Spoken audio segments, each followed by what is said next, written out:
The rushing waters of Snake River turned crimson with the setting sun as Zara Harrington clutched desperately at the slippery boulder, her fingernails bleeding from the effort to keep her head above water.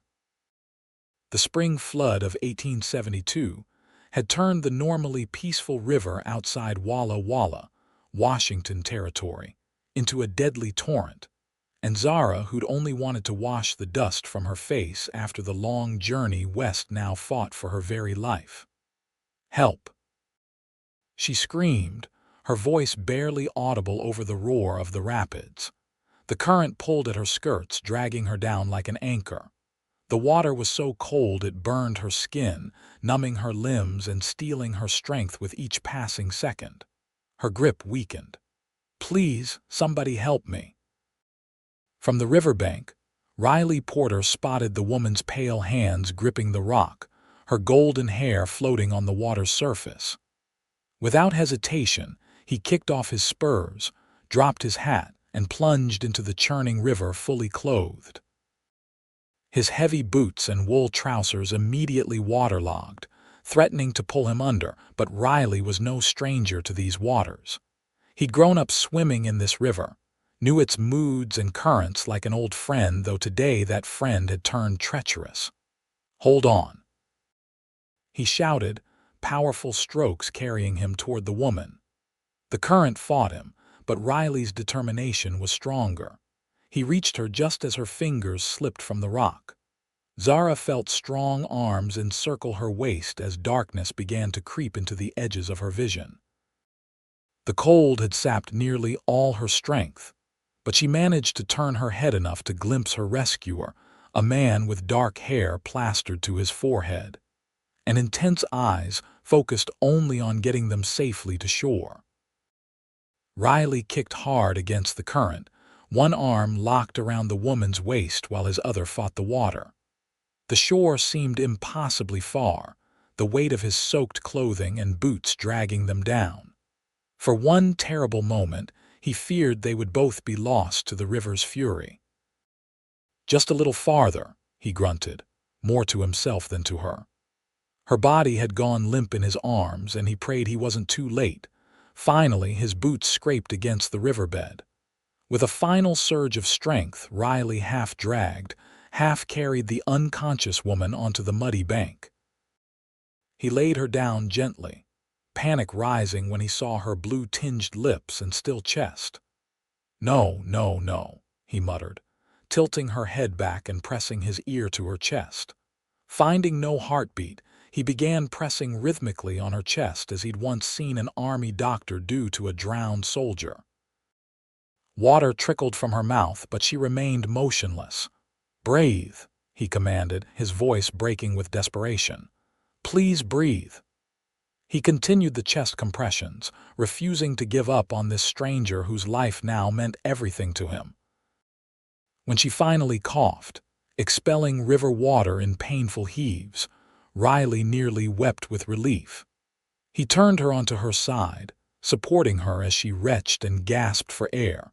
Zara's first conscious breath felt like fire in her lungs, but the pain meant she was alive. Her vision cleared slowly, revealing the face of the man who had saved her weather-tanned skin, strong jaw darkened with stubble, and eyes the color of the whiskey her father used to drink. Eyes now filled with concern as they studied her. "You're safe now," he said softly, pushing wet strands of hair from her face. "I've got you." And in that moment, though she was half drowned and shivering on the banks of a river 3,000 miles from home, Zara Harrington felt an inexplicable sense that she had indeed been found. "Thank you," she whispered hoarsely, her throat raw from river water and screaming. "You saved my life." Riley nodded, his breathing still labored from the exertion. "Riley Porter," he said simply. "Local rancher, and you are?" "Zara Harrington," she managed between shaky breaths. "New schoolteacher, just arrived from Boston." A violent shiver racked her body, reminding them both of their waterlogged state. "We need to get you warm," Riley said, concern etching his features. He glanced around, assessing their situation. They were a good mile from town on an isolated stretch of riverbank. "My ranch is closer than town. Can you stand?" When Zara attempted to rise, her legs buckled beneath her. Without hesitation, Riley scooped her into his arms, cradling her against his chest despite his own soaked clothing. "I can walk," she protested weakly, embarrassment coloring her cheeks. "Not today, you can't," he replied with gentle firmness. "Just rest. Porter Ranch is just over that ridge." As Riley carried her away from the river that had nearly claimed her life, Zara found herself studying his profile against the darkening sky. There was something reassuring about the set of his jaw, the steadiness of his gait even under her weight and his sodden clothes. She had traveled west seeking independence, adventure, and purpose, never once considering that on her very first day in Walla Walla, she would owe her life to a stranger. Riley's ranch came into view as they crested the hill, a modest but well-maintained homestead with a 2-story cabin, a large barn, and several outbuildings. Smoke curled from the chimney, and a lamp glowed in the window. As they approached, the front door flew open. "Riley, where have you been?" "I was about to." An older woman with silver-streaked dark hair stopped short at the sight of them. "Good Lord, what happened?" "River," Riley answered tersely, striding past her into the house. "She needs dry clothes and warmth, Mrs. Abernathy." The housekeeper sprang into action, clearing a path to the fireplace where a healthy blaze was already burning. "Put her here. I'll fetch blankets and tea." Riley gently set Zara down on a chair near the fire, reluctant to let her go despite the propriety issues of holding an unmarried woman so closely. Now, in the warm light of the cabin, he could see her more clearly, delicate features, wide blue eyes, and beneath the pallor of her near drowning, a sprinkling of freckles across her nose. "I'll step out while Mrs. Abernathy helps you change," he said, suddenly awkward now that the immediate danger had passed. Zara caught his wrist, her cold fingers surprising in their strength. "Thank you, Mr. Porter. I owe you my life." Something unspoken passed between them, a connection forged in those desperate moments in the river. Riley nodded, a half-smile warming his features. "Welcome to Walla Walla, Miss Harrington, though I reckon this wasn't the greeting you expected." After he left, Mrs. Abernathy helped Zara out of her sodden garments and into a flannel nightgown and thick woolen robe that smelled of cedar and lavender. The older woman worked efficiently, clucking sympathetically as she wrapped Zara's hair in a towel. "That was a close call, miss," she said, guiding Zara back to the chair by the fire and tucking a quilt around her. "But you couldn't have had a better rescuer than Riley Porter. That boy swims like he was born with gills." "Does he live here alone?" Zara asked, accepting a steaming cup of tea with trembling hands. Mrs. Abernathy nodded. "Just him since his pa passed 2 years back. I come by daily to cook and clean, but otherwise it's just Riley and about 200 head of cattle." She paused, studying Zara with kind eyes. "You said you're the new school teacher." "Yes," Zara confirmed, feeling strength returning with the warmth of the fire and tea. "I was supposed to meet the town council this afternoon, but my stage arrived late, and I thought I'd freshen up at the river before heading into town." She laughed weakly. "Not my wisest decision. The river's treacherous this time of year with the melt from the Blue Mountains," Mrs. Abernathy explained. "Local folks know better than to get too close during spring floods." Her tone held no judgment, just a matter-of-fact explanation. A knock at the door frame drew their attention. Riley stood there, also changed into dry clothing, simple trousers, and a flannel shirt that emphasized his broad shoulders. His dark hair curled slightly as it dried, giving him a boyish appearance that contrasted with the strength Zara had witnessed earlier. "How are you feeling?" he asked, maintaining a respectful distance. "Better," Zara answered truthfully. Though thoroughly embarrassed about the trouble I've caused, Riley shook his head dismissively. "No trouble, but I should get you to town before dark. The council will be worried about their new teacher not showing up." "I've sent word with one of the ranch hands," Mrs. Abernathy interjected. "Told them you'd be staying here tonight to recover, Miss Harrington, and that Riley would bring you to town tomorrow." She fixed Riley with a stern look. "The girl nearly drowned. She needs rest, not a bumpy wagon ride into town tonight." Riley looked like he might argue, then nodded in acquiescence. "Of course. You're welcome to my mother's old room, Miss Harrington. It's been kept ready for guests." Zara wanted to protest, to insist she continue to town as planned, but exhaustion washed over her in an undeniable wave. "Thank you," she conceded. "Just for tonight, as Mrs. Abernathy led her upstairs to the promised room. Zara glanced back at Riley, who stood watching her with an expression she couldn't quite decipher, concern mixed with something else, something that made her heart flutter despite her weakened state. That night, Zara slept fitfully, dreams of rushing water and strong arms pulling her from darkness chasing through her mind. Each time she woke gasping, the soft glow of the lamp Mrs. Abernathy had left burning reassured her she was safe, on dry land, in the home of the man who had risked his life to save hers. Morning brought clarity and a renewed sense of purpose. Zara dressed in borrowed clothes, a simple skirt and shirtwaist that Mrs. Abernathy had altered overnight to fit her smaller frame. When she descended the stairs, she found Riley at the kitchen table, studying a ledger of figures. He looked up at her entrance, and something in his expression made her pause. For a moment, they simply regarded each other, daylight revealing details lost in the drama of the previous evening.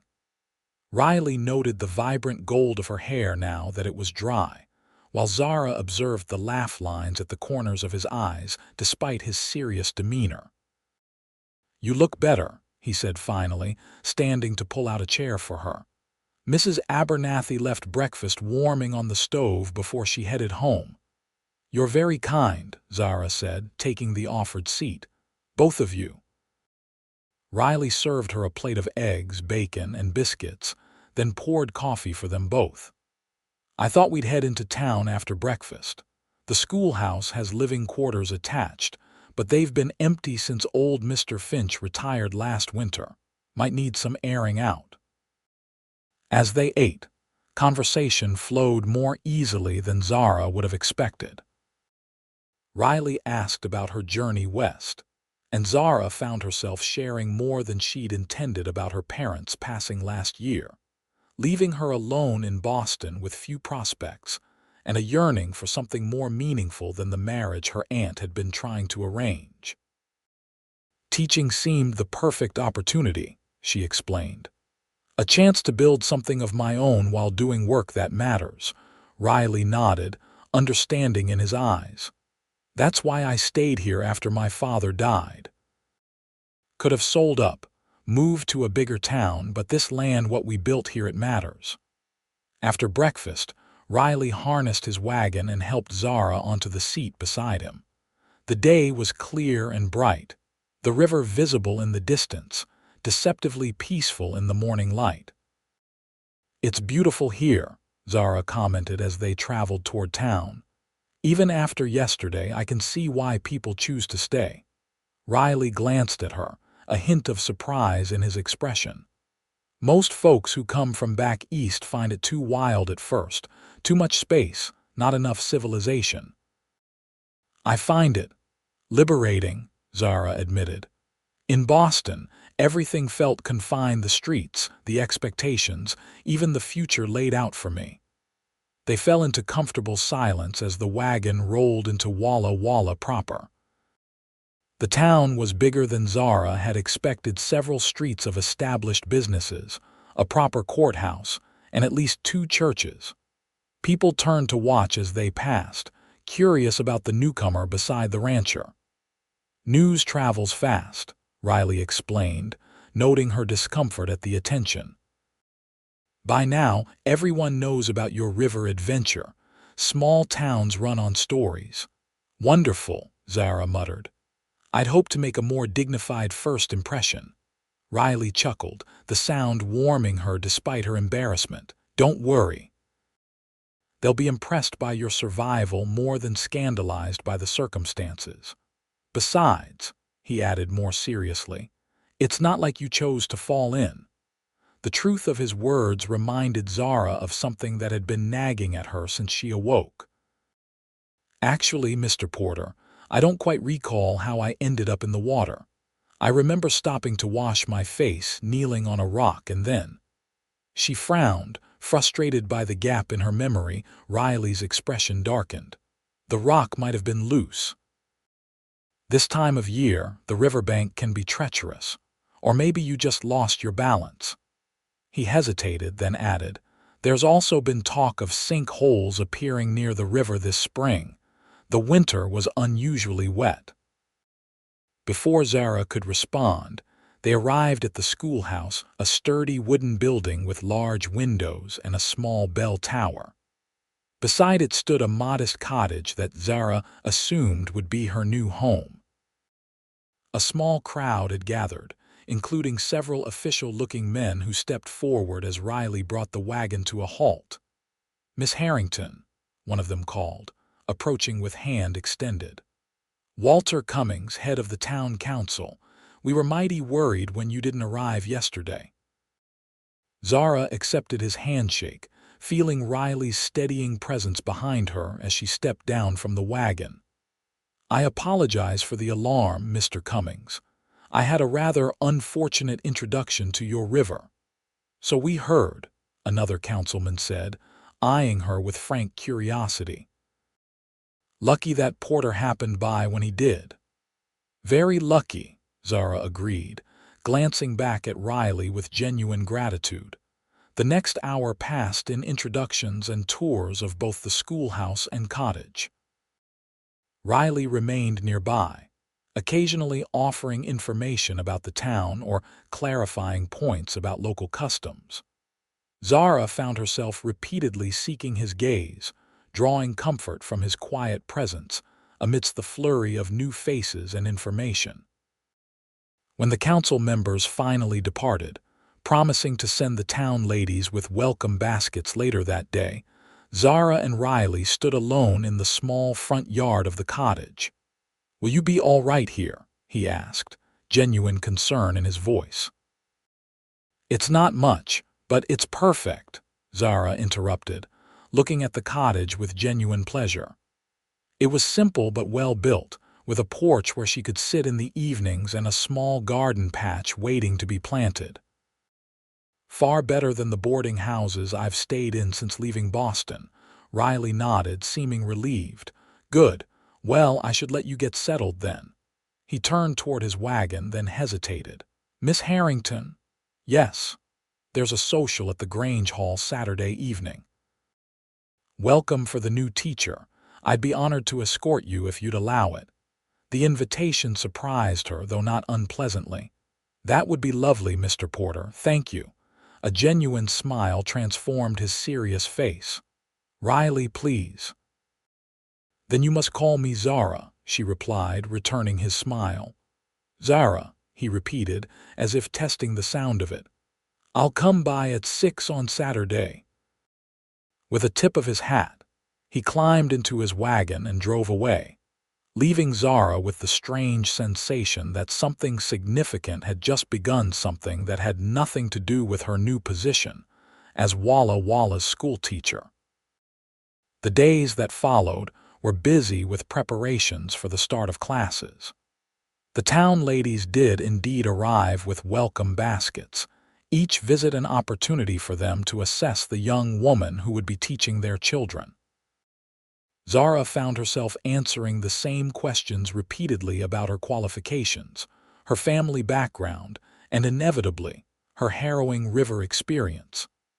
Such a blessing that Riley Porter happened to be riding by, Mrs. Whitfield commented during one such visit, her eyes sharp with curiosity.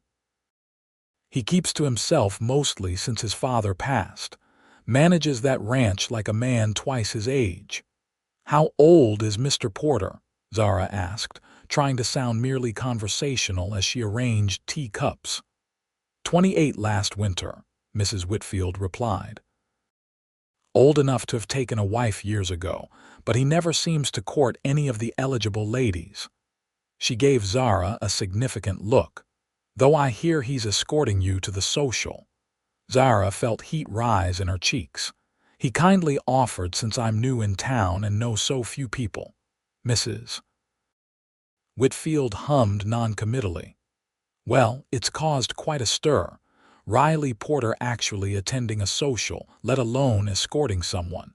She leaned forward conspiratorially. Half the unmarried women in the county have set their caps for him, but he's never shown interest. Too busy with that ranch of his. The conversation moved on to other topics, but Mrs. Whitfield's words lingered in Zara's mind. She found herself wondering about Riley more than was proper about his life on the ranch, why he kept to himself, and why, of all people, he had invited her to the social. By Saturday, Zara had settled into her cottage, prepared lesson plans for her first week of teaching, and met most of the families whose children would be her pupils. Yet despite all these new acquaintances, she found herself most anticipating seeing Riley Porter again. When he arrived promptly at 6, Zara was waiting on her porch, dressed in her best gown, a deep blue affair that brought out her eyes and complemented her golden hair, which she'd arranged in a simple but elegant style. The appreciation in Riley's eyes as he helped her into his freshly cleaned wagon was unmistakable, though he kept his comments respectfully to compliments about her, looking well recovered. The social was held in the town's Grange Hall, decorated festively with spring flowers and lanterns. As they entered, conversation momentarily halted, all eyes turning to assess the new teacher and her surprising escort. Zara stood straighter, determined not to show her nervousness, and was rewarded by Riley's reassuring hand at the small of her back. "Don't mind them," he murmured close to her ear. "They're just not used to seeing me at these things." "Why is that?" she asked quietly as they moved further into the room, accepting greetings from townspeople. A shadow crossed his face. "After my father died, I found it easier to focus on work than socializing. Nothing good comes from dwelling on what you've lost." The simple honesty of his answer touched her. "I understand that, after my parents." She trailed off, memories of her own losses surfacing. Riley nodded, a moment of perfect understanding passing between them. "Maybe that's why I pulled you from that river," he said, his voice so low she almost missed it. "Couldn't stand to see anything else washed away." Before Zara could respond, they were surrounded by well-wishers and curious townsfolk. The evening proceeded with introductions, dancing, and a lavish potluck supper that showcased the community's hospitality. Throughout it all, Riley remained attentive but not possessive, making sure Zara met everyone while giving her space to form her own impressions. It was during a lively reel that Zara first noticed the man watching her from the corner of the hall. Unlike the other townspeople who had approached her openly, this man kept his distance, his gaze calculating rather than curious. When she mentioned him to Riley during a break between dances, his expression darkened. "That's Nathaniel Webb," he explained, subtly positioning himself between Zara and the man in question. "Owns the largest timber operation in the county, not someone you want to know better." "Why not?" Zara asked, intrigued by Riley's evident dislike. "Webb has a reputation for taking what he wants, by whatever means necessary." Riley's jaw tightened. My father refused to sell him our southern pasture land that borders the best timber access in the valley. Webb didn't take it well. You think he had something to do with your father's death?" Zara asked softly, reading between the lines. Riley's gaze snapped to hers, surprised by her perception. "I can't prove anything. Pa died when a ravine collapsed under his horse, just bad luck," the sheriff said. But Webb was seen in the area that day, and he made an offer on the whole ranch before Pa was even buried.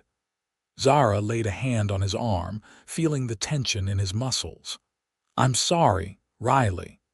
He covered her hand with his own, the gesture intimate despite the public setting. "Just be careful around him. Webb isn't used to being denied anything he sets his sights on." As if summoned by their conversation, Nathaniel Webb himself approached, a too-wide smile on his handsome but hard face. "Miss Harrington, I believe." "Allow me to introduce myself, Nathaniel Webb, at your service." Zara felt Riley stiffen beside her but maintained her composure. "Mr. Webb, a pleasure to make your acquaintance." "The pleasure is all mine," Webb replied, his gaze traveling over her in a way that made her skin crawl despite his polite words. "I trust you're finding our little community welcoming, aside from your unfortunate swimming incident, of course." Something in his tone made Zara uneasy. "Very welcoming, thank you." "Webb," Riley acknowledged curtly, "didn't expect to see you here. You usually avoid these town functions." Webb's smile didn't reach his eyes. "When I heard our new schoolteacher was not only beautiful but brave enough to survive the spring floods, I had to meet her for myself." He turned back to Zara. "Perhaps you'd honor me with the next dance, Miss Harrington." Before Zara could formulate a polite refusal, another man approached their group, Sheriff Thomas Blackburn, a graying man with kind eyes and an air of quiet authority. "Evening, folks," he said, nodding to each of them. "Miss Harrington, I've been hoping to meet you properly. My twins, Samuel and Sarah, will be in your class come Monday." The interruption gave Zara the opportunity she needed. "Sheriff Blackburn, I'd be delighted to discuss your children's education, perhaps during this next dance." She turned apologetically to Webb. "I'm afraid I'm spoken for this set, Mr. Webb. Another time, perhaps." Webb's expression hardened momentarily before smoothing back into practiced charm. "Of course. Another time." He tipped his hat and moved away, but not before casting a challenging look at Riley that sent a chill down Zara's spine. As Sheriff Blackburn led her to the dance floor, he spoke quietly. "Smart move, Miss Harrington. Webb's not a man to trifle with." "So I've gathered," Zara replied, glancing back at Riley, who was watching Webb with undisguised suspicion. "Is he truly dangerous or merely unpleasant?" The sheriff considered his words carefully. "Let's just say that those who cross Nathaniel Webb tend to experience unfortunate accidents. Nothing provable, mind you, but the pattern is there for those willing to see it." The warning cast a shadow over what had been a pleasant evening, but Zara refused to let it spoil the night entirely. When Riley escorted her home later, the stars brilliant overhead and the spring air fragrant with apple blossoms, she felt a contentment that had eluded her since leaving Boston. On her porch, Riley took her hand, his touch gentle but sure. "I enjoyed this evening, Zara. More than any social I can remember." "As did I," she admitted, her heart quickening at his nearness. "Thank you for making me feel welcome in Walla Walla." He seemed about to say something more, then thought better of it. Instead, he raised her hand to his lips, pressing a kiss to her knuckles that was entirely proper yet somehow thrillingly intimate. "Good night, Miss Harrington," he said formally, though his eyes conveyed far more than his words. "I'll call on you tomorrow if that's acceptable.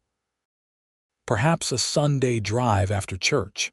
"I'd like that very much," Zara replied, her voice steadier than she felt. As Riley's wagon disappeared down the moonlit road, Zara hugged herself, a mixture of excitement and apprehension swirling within her. In just 3 days, she had nearly drowned, been rescued by a handsome rancher, started a new life, and potentially made a dangerous enemy. It was far more adventure than she'd experienced in 23 years in Boston.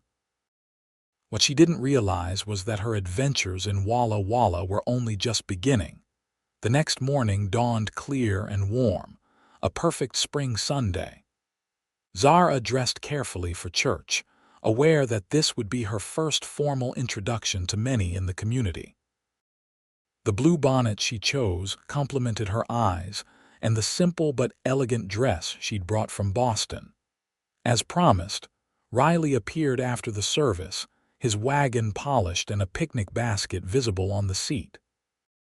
Several town matrons exchanged meaningful glances as he helped Zara up, but she pretended not to notice, focusing instead on the quiet pleasure of Riley's company.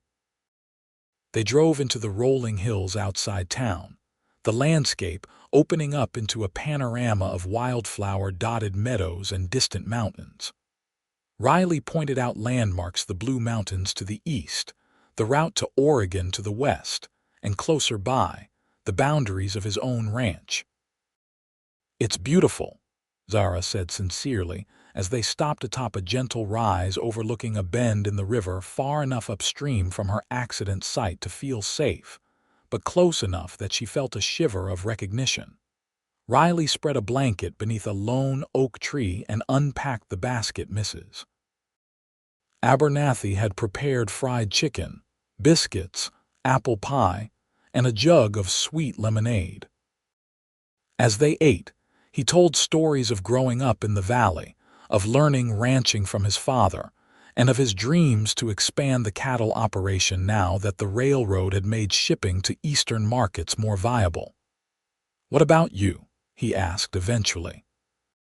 "What made a Boston lady decide to teach in a frontier town?" Zara considered the question, watching a hawk circle lazily overhead. "After my parents died, influenza took them both within a week of each other. I felt untethered. My aunt meant well, but her solution to everything was to find me a suitable husband." She smiled ruefully. By suitable, she meant wealthy and established. Age, temperament, compatibility, those were secondary concerns. "And that didn't appeal to you?" Riley guessed, studying her with those perceptive eyes. "Not in the least," Zara confirmed. "I'd trained as a teacher before my parents' illness, and when I saw the advertisement for a position here," she gestured at the expansive landscape, "it seemed like a sign. A chance to use my education and build something of my own, far from the constraints of Boston society." Riley nodded, understanding in his expression. "Freedom matters." "Yes," she agreed, surprised by how completely he grasped what had driven her decision. "Though I admit, nearly drowning on my first day wasn't part of my grand plan for independence." He chuckled, the sound warm and rich. "Life out here rarely goes according to plan. That's part of its charm and its challenge." Their conversation flowed easily through the afternoon, touching on books they'd both read, ideas about education, and Riley's innovative approaches to ranching. As the sun began its descent toward the western hills, Zara realized she'd never felt so comfortable with anyone before, so free to express her thoughts without fear of judgment or criticism. It was while Riley was packing the remains of their picnic that Zara wandered closer to the riverbank, drawn by the glittering water. From this height, the river looked peaceful, its surface catching the late afternoon sunlight like scattered diamonds. "Careful," Riley called, noticing her proximity to the edge. "That bank drops off suddenly." Zara stepped back, but something on the ground caught her eye, a glint of metal partially buried in the soft earth. Curious, she knelt and brushed away the dirt, revealing a man's pocket watch. The case was dented, but when she opened it, the mechanism still ticked steadily. "Riley," she called, holding up her find. "Someone lost their watch." He joined her, taking the timepiece with a frown. As he examined it, his expression shifted from curiosity to shock. "What is it?" Zara asked, alarmed by his sudden pallor. Riley's fingers traced the initials engraved inside the case. "This was my father's watch. He was wearing it the day he died, the day his horse supposedly stumbled into that ravine." His gaze lifted to meet hers, intense with realization. "But that ravine is 3 miles from here. This watch shouldn't be anywhere near this spot." Zara's breath caught as the implications settled in. "You think someone moved him after he died, or before?" Riley said grimly, closing the watch with a decisive snap.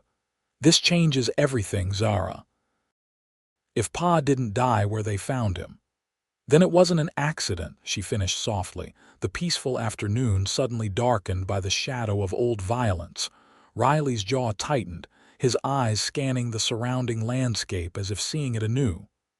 "Webb," he said simply. "It has to be. He wanted our land, still wants it, and my father refused to sell." "We should take this to Sheriff Blackburn," Zara suggested, laying a hand on his arm.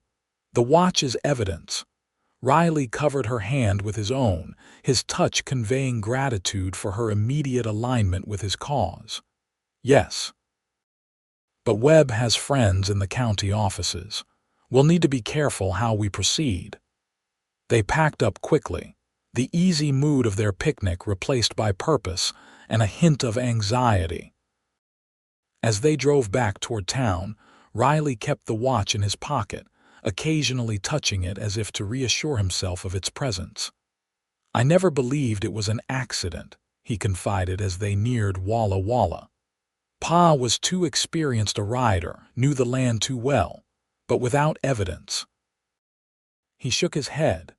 The sheriff had no choice but to rule it misadventure.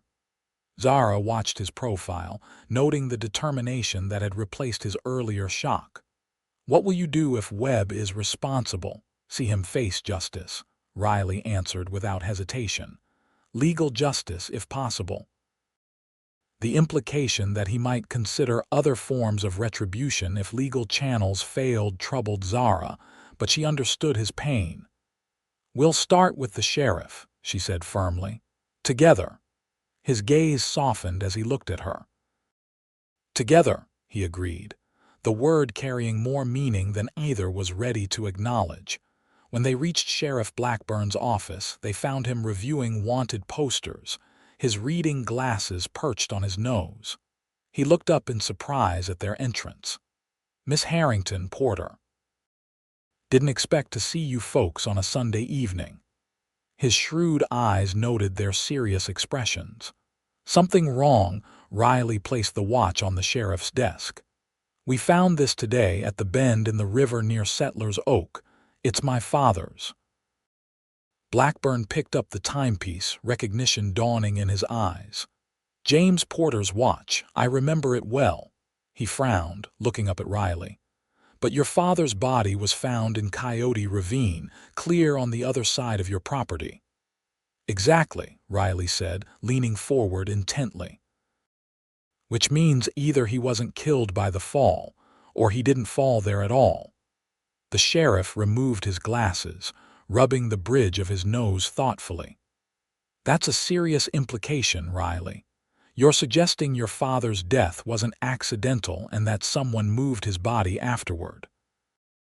Or killed him elsewhere and staged the accident," Zara added quietly. Blackburn's eyebrows rose at her contribution. "Miss Harrington, this is hardly a matter for I was with Riley when we found the watch," she interrupted with quiet dignity. "And I'm not unfamiliar with deductive reasoning." A flicker of respect showed in the sheriff's eyes before he turned back to Riley. "You're thinking Webb." "Who else had motive?" Riley countered. "He'd been pressuring Pa to sell for months, made threats, even though nothing direct enough to take to you officially." Blackburn sighed heavily. Webb's powerful, Riley. Has the mayor and half the county commissioners in his pocket.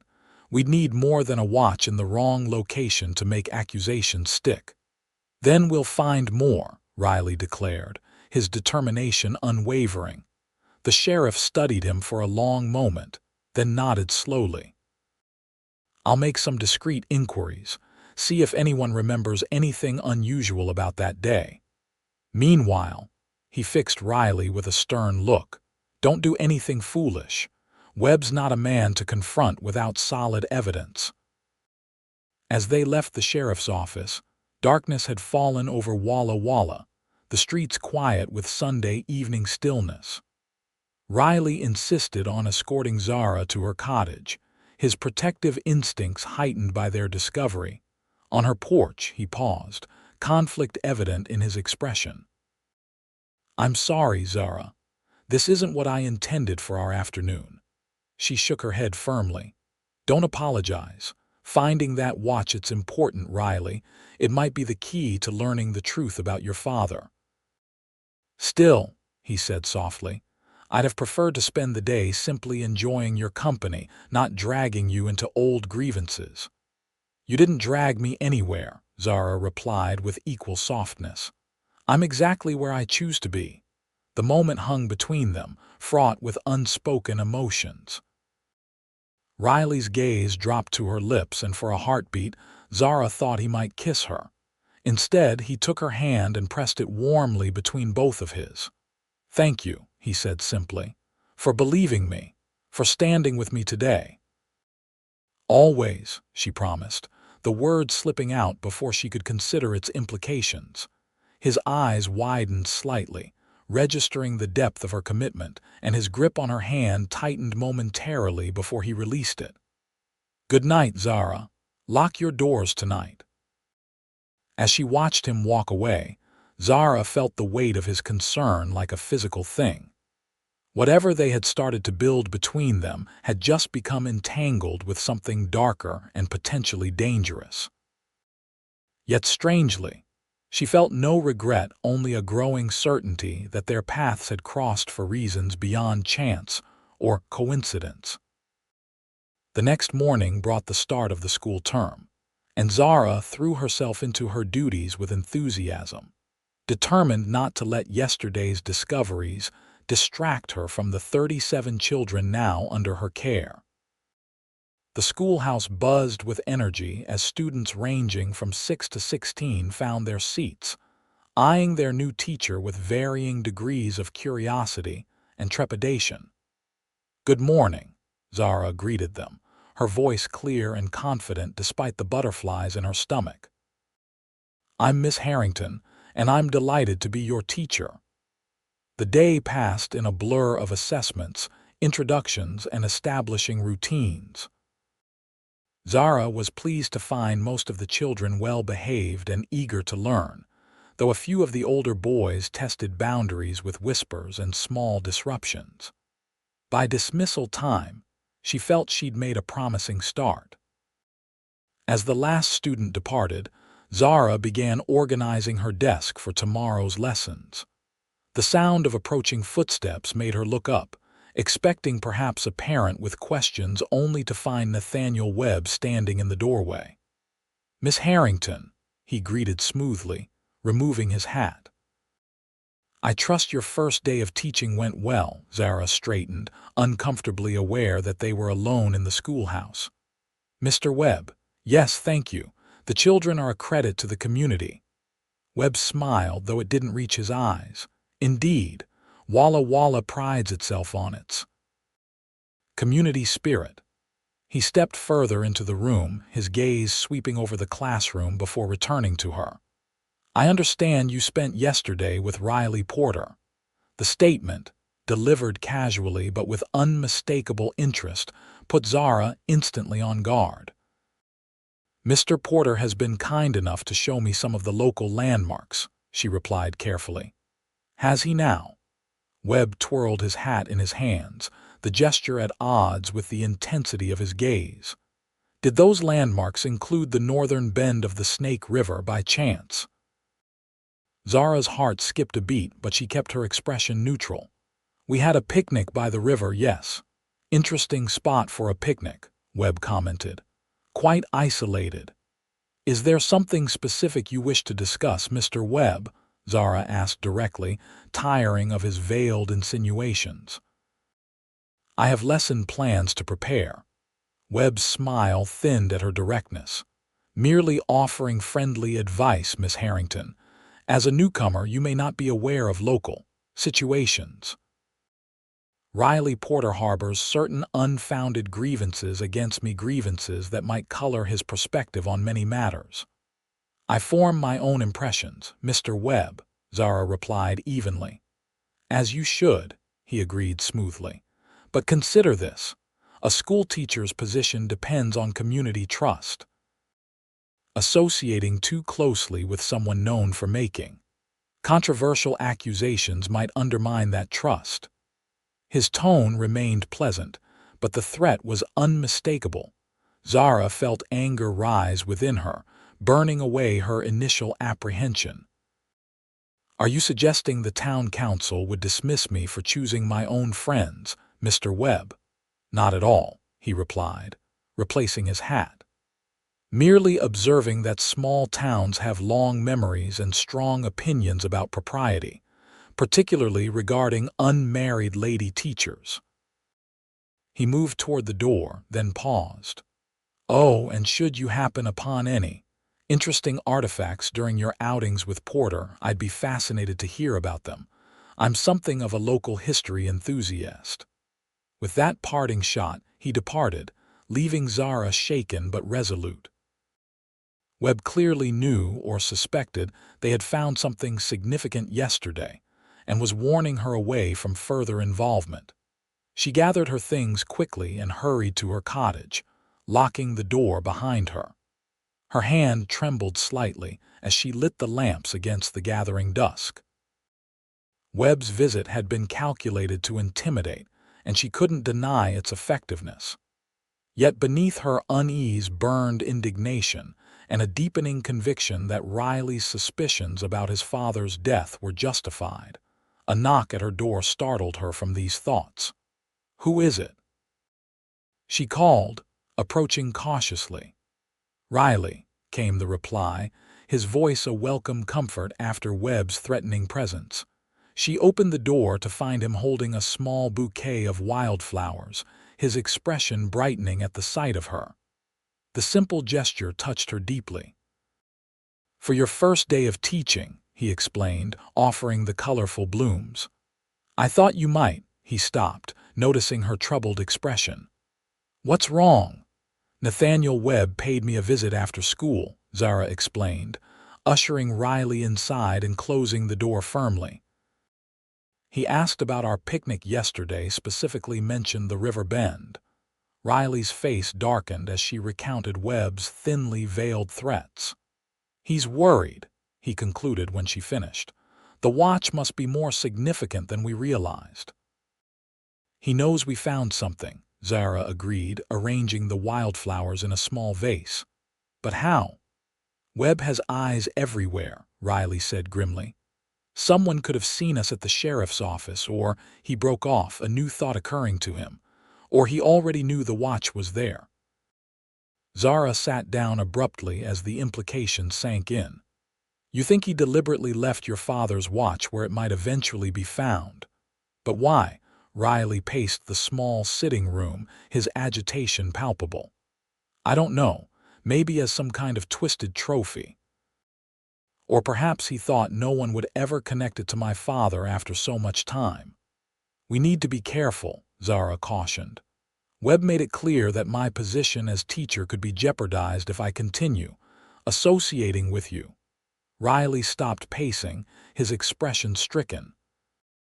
"Zara, I never meant to put you in this position. If you need to distance yourself from me, I understand."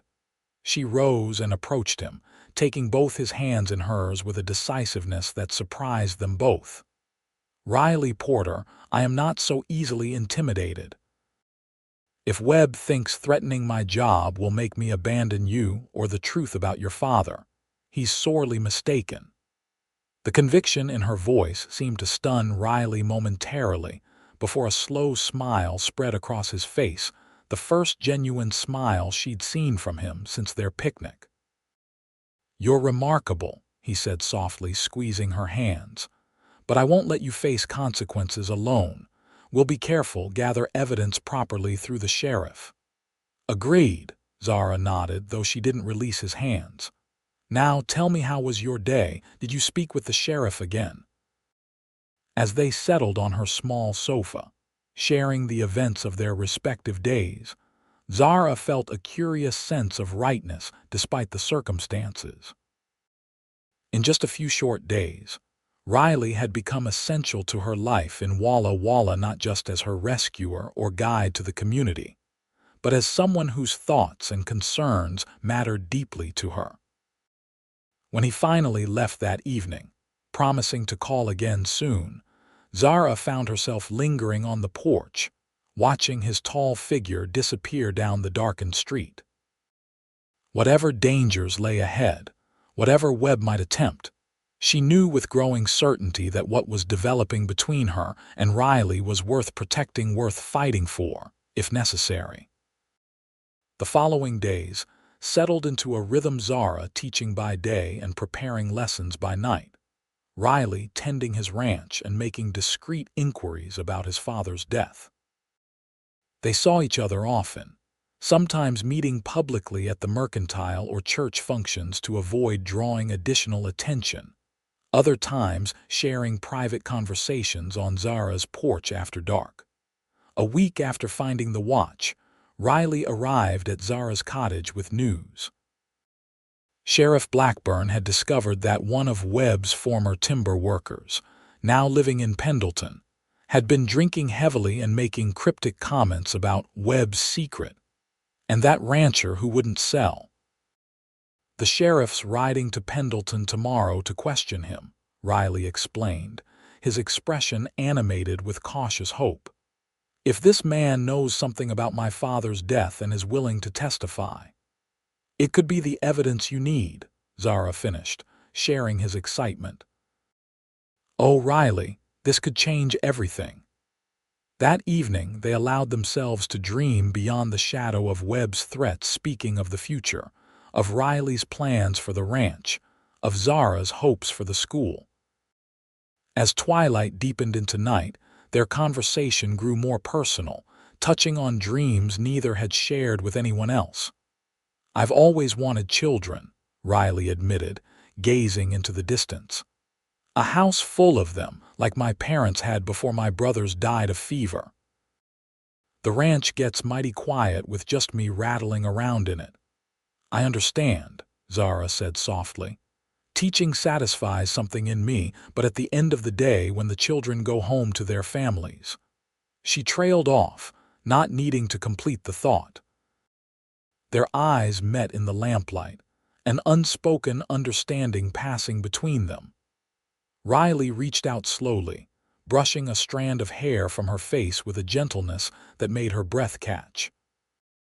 "Zara," he began, his voice low and earnest, "I know we've known each other barely 2 weeks, but I feel..." A sharp knock interrupted whatever he had been about to say. They both started, the intimate moment broken. Riley rose and moved to position himself between Zara and the door. "Who is it?" he called, tension evident in his stance. "Sheriff Blackburn," came the reply. "Need a word with both of you."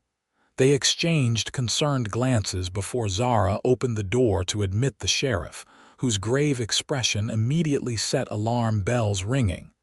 "What's happened?" Riley demanded without preamble. Blackburn removed his hat, his weathered face grim. "Just got word from Pendleton. That timber worker I mentioned, Jonas Miller, was found dead this morning. Apparent suicide." Riley swore softly. "Suicide or suicide? Hard to say," the sheriff admitted. "He left a note confessing to gambling debts and seeing no way out. But the timing's mighty convenient." "Webb got to him first," Riley concluded bitterly, his earlier hope crumbling visibly. Blackburn sighed heavily. "It's possible." But without Miller's testimony, we're back to just having your father's watch in an unexpected location, not enough for formal charges. So Webb gets away with it. Riley's voice was flat with suppressed rage. Again. I didn't say that, Blackburn countered. I'm still investigating. But I came tonight because there's more you both should know. He looked between them soberly. Miller wasn't the only recent death connected to Webb.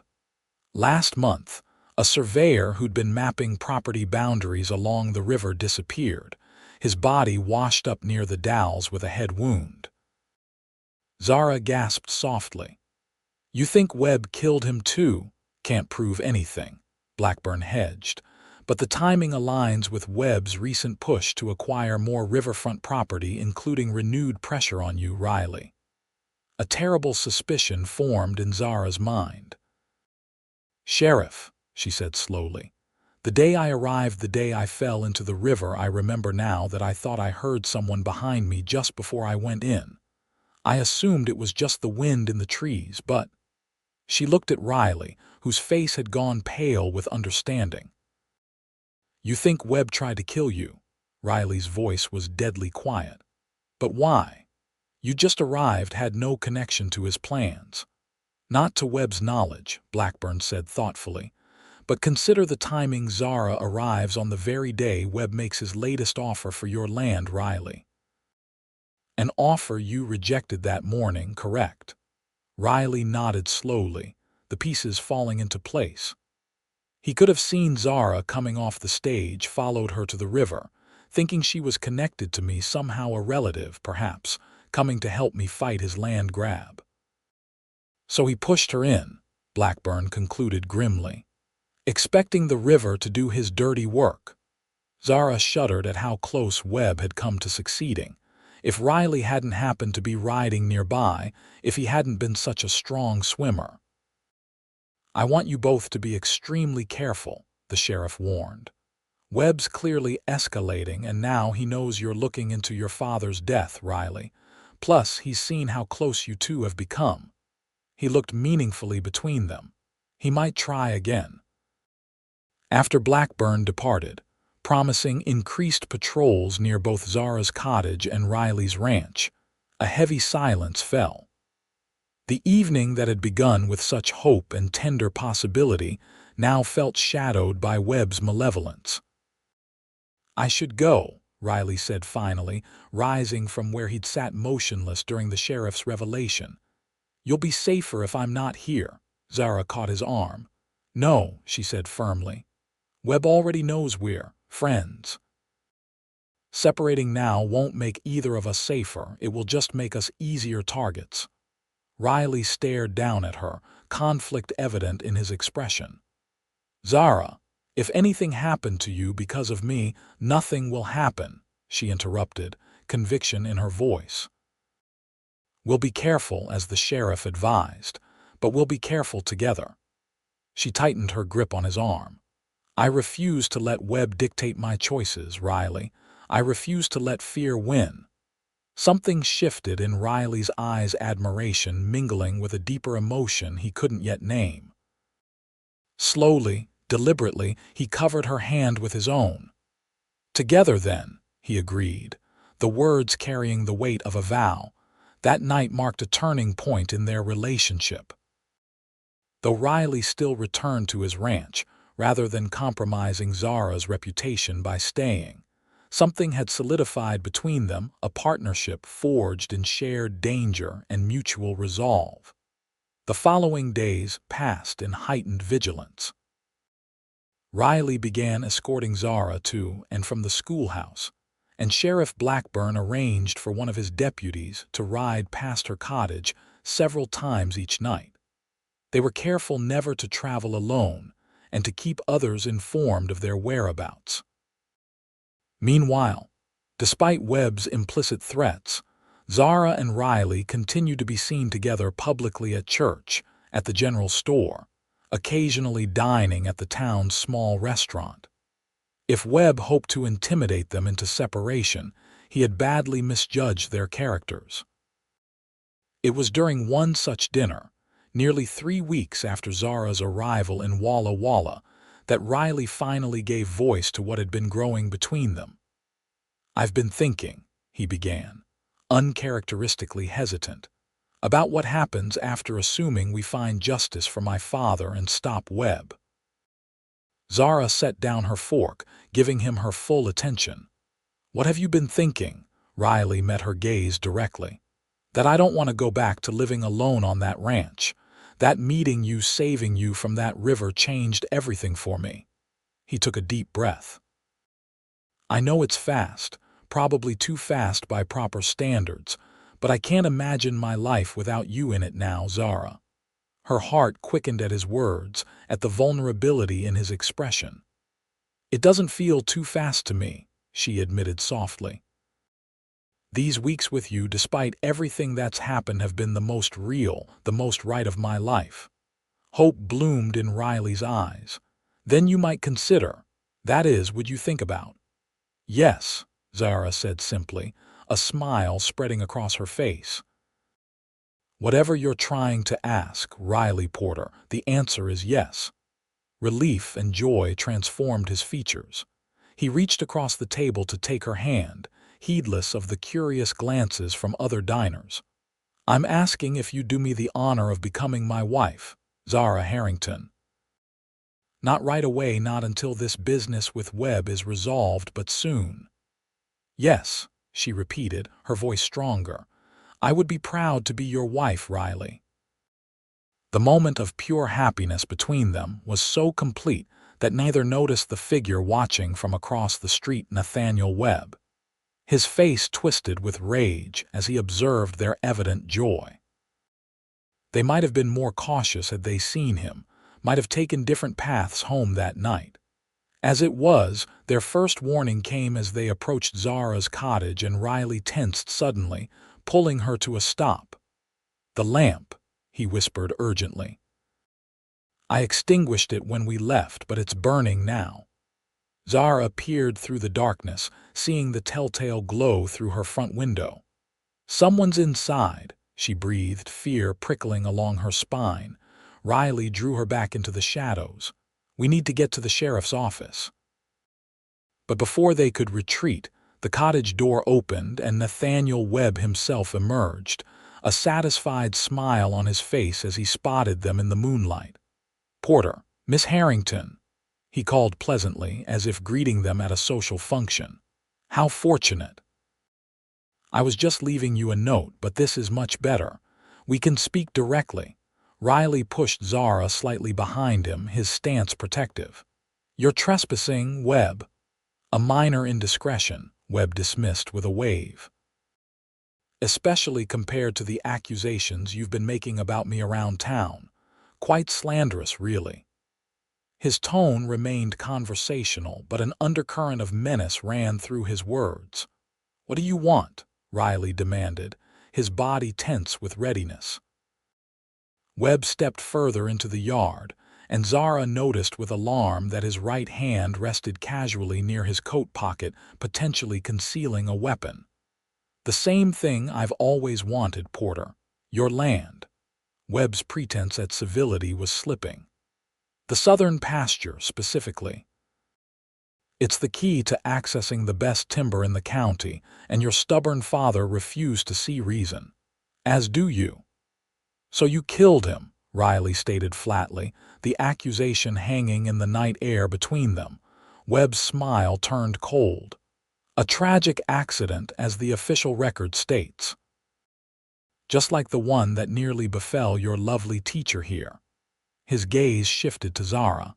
"Rivers can be so unpredictable, especially in spring." "You won't get away with this," Zara said, her voice steadier than she felt. "Sheriff Blackburn is already investigating both incidents." "Blackburn," Webb scoffed. "A competent lawman, but one who understands how progress works in this territory. Without evidence, he can do nothing." His expression hardened. "Now, Porter, let's discuss business. I have a new offer for your land, considerably more generous than previous ones." "Not interested," Riley replied immediately. "Never will be."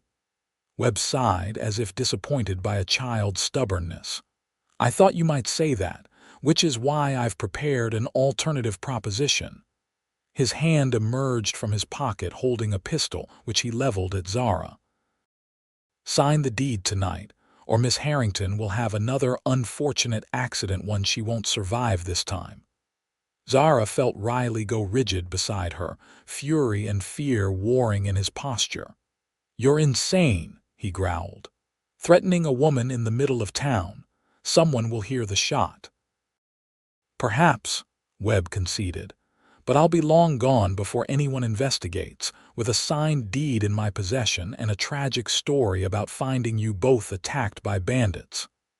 His smile turned cruel. Or perhaps it will be a crime of passion, the rejected suitor who couldn't bear to see his beloved with another man. So many possibilities. As Webb spoke, Zara noticed a shadow moving along the side of the cottage, a tall figure approaching silently from behind Webb. She fought to keep her expression neutral, not wanting to alert Webb to the newcomer's presence. The deed is at my ranch, Riley stalled, apparently also having spotted the approaching figure. I can't sign anything here. A transparent delay tactic, Webb snorted. No matter. We'll all take a pleasant night ride to your ranch, where you'll sign, and then, he made a dismissive gesture with the pistol.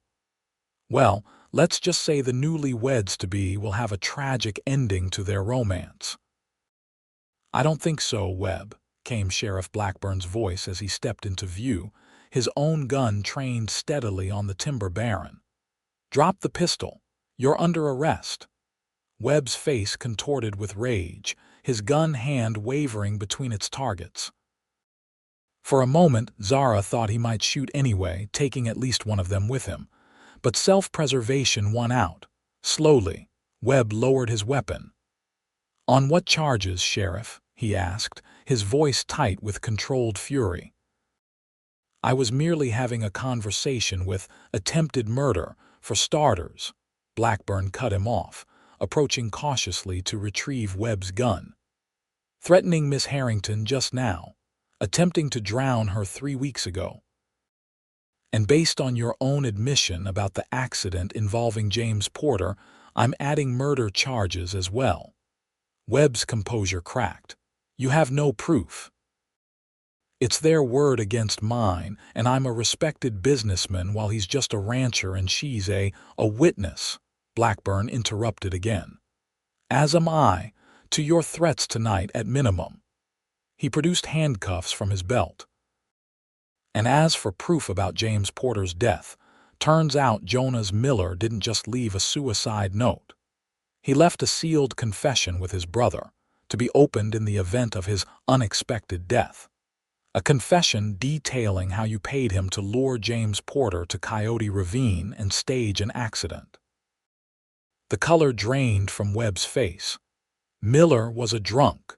His word means nothing. It means enough for an indictment, Blackburn replied evenly, securing the handcuffs around Webb's wrists. Especially when combined with James Porter's watch being found miles from where his body was discovered. He glanced at Riley and Zara. You two all right? They nodded, the tension of the confrontation slowly ebbing as Webb was disarmed and restrained. How did you know to come? Zara asked shakily as Blackburn began marching Webb toward the jail. Been keeping an eye on Webb since our conversation, the sheriff explained. When I saw him following you from the restaurant and then entering your cottage, I figured his patience had run out. He gave Webb a disgusted look. Desperate men make mistakes. His was underestimating how much this town values its schoolteacher and the Porter family. As Webb was led away, spitting threats and promises of legal retribution, Riley turned to Zara, gathering her into his arms with a gentleness that contrasted sharply with the violence they'd just faced. Are you truly all right? He asked softly, his hands cradling her face as if she were something infinitely precious. Zara nodded, the reality of their narrow escape finally hitting her as she began to tremble. It's over, she whispered. "It's really over." "Yes," Riley agreed, pressing his forehead to hers.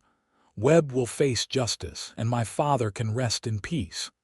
His arms tightened around her, "and we can begin our future without his shadow hanging over us." In that moment, with the stars shining overhead and the warmth of Riley's embrace surrounding her, Zara felt the last pieces of her new life fall perfectly into place.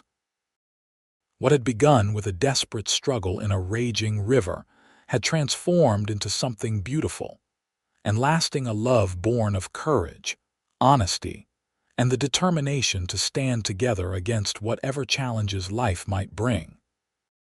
The following weeks passed in a blur of testimonies, preparations, and increasingly open courtship.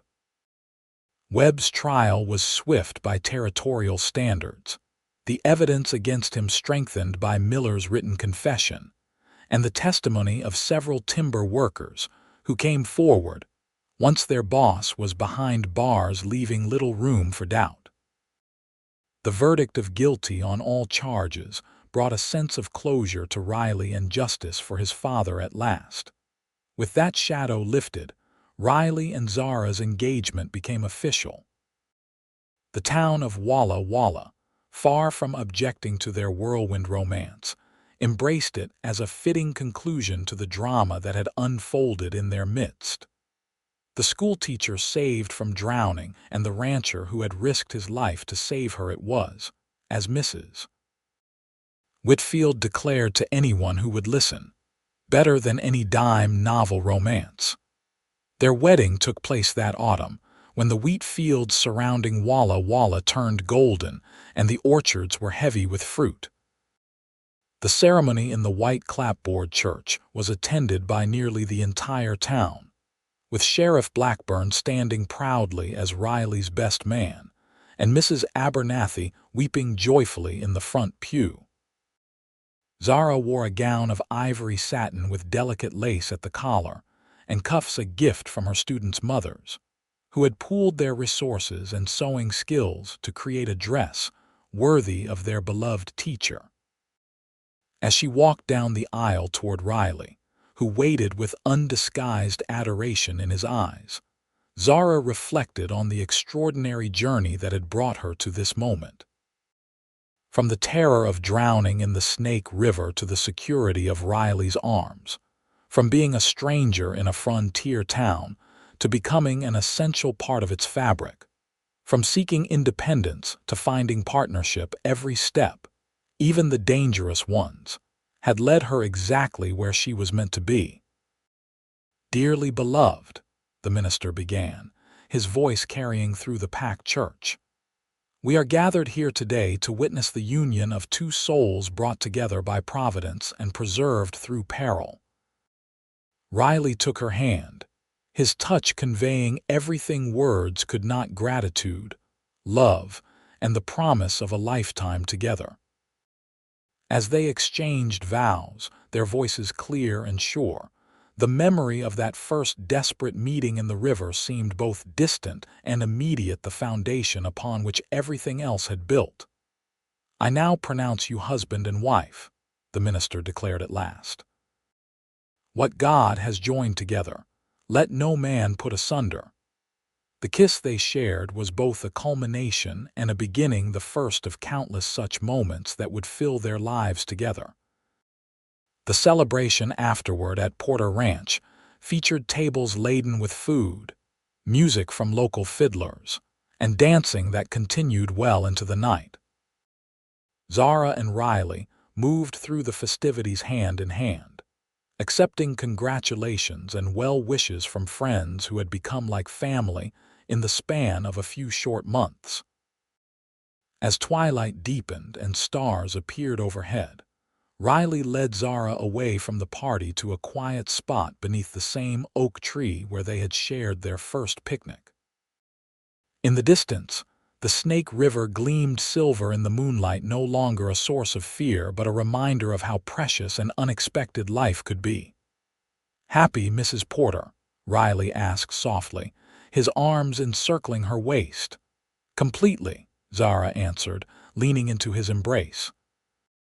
"Though I'll miss being called Miss Harrington at school," Riley chuckled, pressing a kiss to her temple. "The children will adjust, and you'll still be their teacher, just with a different name. And a different home," she added, glancing toward the ranch house that would now be theirs. "A home with you. A home that won't be quiet much longer if we're fortunate," Riley said, a hint of question in his voice as he placed his hand gently over her abdomen. Zara covered his hand with her own, a smile blooming across her face. "Perhaps sooner than you think," she whispered, watching joy dawn in his eyes as her meaning registered. "You mean?" Riley's voice caught with emotion. She nodded, happiness spilling over in quiet laughter. "Dr. Matthews confirmed it yesterday. By next summer, Porter Ranch will have a new heir." Riley's whoop of delight carried across the yard, drawing curious glances from their guests. He lifted Zara and spun her in a gentle circle before setting her carefully back on her feet, his expression a mixture of awe and love. "A family of our own," he marveled, one hand still protectively over where their child grew. "Everything I ever wanted and more." As they rejoined their guests, sharing their joyful news with those closest to them, Zara reflected on the strange and wonderful path that had led her to this happiness. She had come west seeking purpose and independence, never imagining she would find love and family in the arms of a cowboy who had pulled her from a raging river. Life in the Washington Territory would never be easy. There would always be harsh winters, unpredictable rivers, and challenges to face. But facing them together, building their ranch and raising their children side by side, would make every difficulty worthwhile. "You're thinking deep thoughts, wife," Riley murmured as they danced beneath lantern light, their guests creating a circle around them. "Just grateful thoughts," Zara replied, meeting his gaze with certainty in her heart. "About rivers and rescues and how sometimes the most dangerous moments can lead to the greatest blessings." Riley's arms tightened around her, understanding in his eyes. "I'll always be there to pull you from whatever rapids life sends our way," he promised. "Just as I know you'll do the same for me." And as their friends and neighbors clapped in time to the music, celebrating not just a wedding but a love story that would become part of Walla Walla's cherished legends, Zara and Riley sealed that promise with a kiss, the current of their shared future flowing strong and true before them, carrying them onward together. Epilogue: 10 years later, the Porter Ranch had flourished beyond anyone's expectations. What had once been a modest cattle operation had expanded to include orchards, wheat fields, and one of the finest horse breeding programs in the territory. The main house, once too quiet with just Riley rattling around in it, now rang with the laughter and footsteps of 4 children: 9-year-old James, named for his grandfather, 7-year-old twins Elizabeth and Emma, and 3-year-old Thomas, whose mischievous nature kept everyone on their toes. Zara continued teaching, though now in a new schoolhouse that Riley had helped build when the town expanded. She divided her time between her students and her family, finding fulfillment in both roles. The children of Walla Walla adored their Mrs. Porter, just as they had once loved Miss Harrington, and she watched with pride as the town grew from frontier outpost to thriving community. Riley, no longer the solitary rancher but a respected community leader, had recently been elected to the territorial legislature, a position he approached with the same integrity and determination he brought to everything in his life. His advocacy for fair land laws and education funding had earned him allies throughout the territory, and there was talk of greater political opportunities when Washington achieved statehood. On the 10th anniversary of the day, Zara had nearly drowned in the Snake River. They returned to that fateful spot, now marked by a small wooden bench Riley had built overlooking the water. They sat together, watching their children skip stones across the now peaceful surface, marveling at how much had changed since that desperate day. "You ever wonder what would have happened if you hadn't been riding by that afternoon?" Zara asked, leaning against Riley's shoulder as the spring sunshine warmed their faces. Riley's arm tightened around her. "I don't have to wonder," he said simply. "I was always meant to be there, just as you were always meant to come to Walla Walla." He pressed a kiss to her temple, still in awe of the golden-haired woman who had transformed his life. "Some things are simply fate," Zara smiled, watching as James helped little Thomas toss a pebble into the water. "I never believed in fate until I met you," she admitted. "But now I can't imagine any other path. Papa, Mama, look how far my stone went," Elizabeth called excitedly, her dark hair so like Riley's escaping from its ribbon as she jumped up and down. "That's wonderful, sweetheart," Riley called back proudly. "You have your mother's arm." As the afternoon lengthened into evening, they gathered their children and headed back toward the ranch, where Mrs. Abernathy, now more grandmother than housekeeper to the Porter children, would have dinner waiting. The life they had built together stretched out before them, rich with love and possibility. That night, with their children sleeping soundly and moonlight spilling through the bedroom window, Riley held Zara close, his heartbeat steady beneath her cheek. 10 years, he murmured into her hair. "And I still thank God every day for giving me the strength to reach you in that river." Zara raised herself on one elbow to look into his face, still handsome, though now bearing the lines of a decade's weather and laughter. "And I thank him for sending me a cowboy brave enough to dive in fully clothed," she replied, her voice soft with enduring love. Their kiss was tender, a reaffirmation of the bond that had begun in desperation and grown into something enduring and profound.